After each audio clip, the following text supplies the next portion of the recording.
Welcome दोस्तों, मैं हूं एडवोकेट जितेंद्र। आज के वीडियो के अंदर बताने वाला हूं कि अगर आप डाइवोर्स ले रहे हैं तो आजकल डाइवोर्स केस के अंदर 5 बड़ी धोखाधड़ी चल रही है। तो इन धोखाधड़ी से आपको कैसे बचना है और ये कौन कौन सी 5 धोखाधड़ियां हैं जिनसे आपको सावधान रहना है, समय रहते आपको सतर्क हो जाना है।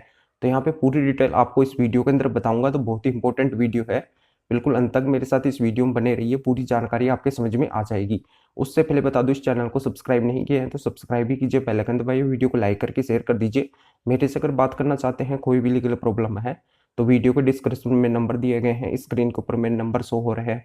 अपॉइंटमेंट बुक करवा के डायरेक्ट कॉल के ऊपर मेरे से बात कर सकते हैं, अपनी लीगल प्रॉब्लम का सोल्यूशन पा सकते हैं। तो चलिए शुरू करते हैं।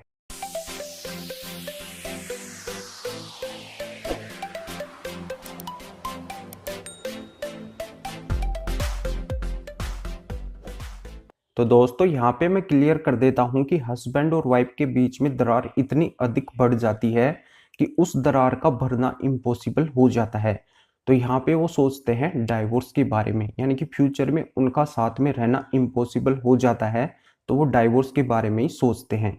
यहाँ पे एक पार्टनर डाइवोर्स के लिए राजी होता है, दूसरा राजी नहीं होता है। तो फिर एक पार्टनर जाता है कंटेस्टेड डाइवोर्स की ओर, या फिर दोनों राजी होते हैं तो वो जाते हैं म्यूचुअल डाइवोर्स की ओर। अब कंटेस्टेड डाइवोर्स में क्या होता है कि उसका टाइम पीरियड फिक्स नहीं है, यानी कि उस डाइवोर्स में आपको कितना भी टाइम लग सकता है, यानी कि 5 साल 10 साल, यानी कि अनलिमिटेड इसमें टाइम लग सकता है। अब आपकी एज अगर 35 या 40 हो चुकी है, आप कंटेस्टेड डाइवोर्स में जा रहे हैं, तो वहाँ पे आपको कितना भी टाइम लग सकता है। फिर डाइवोर्स के बाद में आप जब शादी करेंगे तो आपकी एज काफ़ी ज़्यादा हो जाएगी। उस बीच आपको नया रिश्ता मिलना इम्पॉसिबल हो जाता है, क्योंकि आपकी एज काफ़ी अधिक हो जाती है।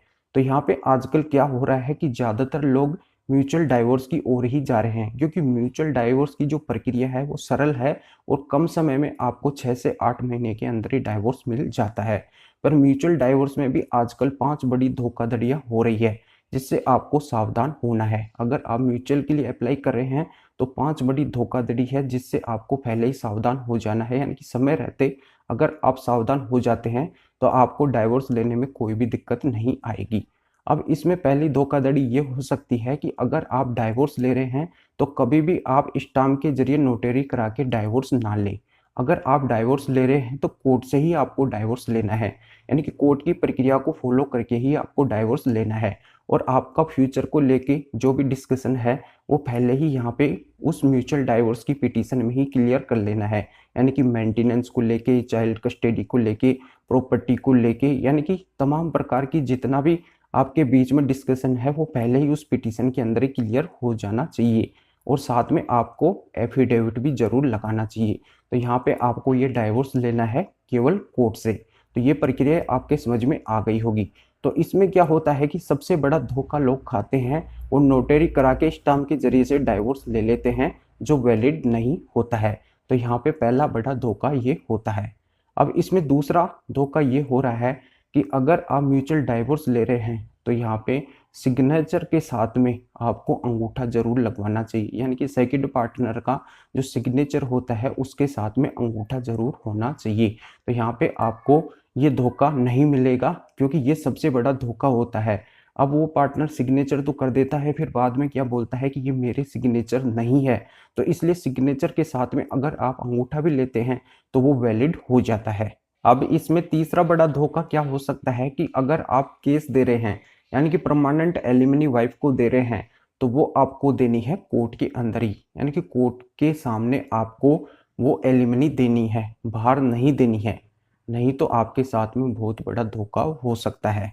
और यहाँ पे अगर आप वो एलिमनी दे रहे हैं, वो अमाउंट दे रहे हैं, तो वो आपको देना है चेक के जरिए दे सकते हैं आप, डीडी के जरिए दे सकते हैं, एफडी के जरिए दे सकते हैं, जिससे आपको अमाउंट क्लियर करने में ऐसी कोई प्रॉब्लम ना आए।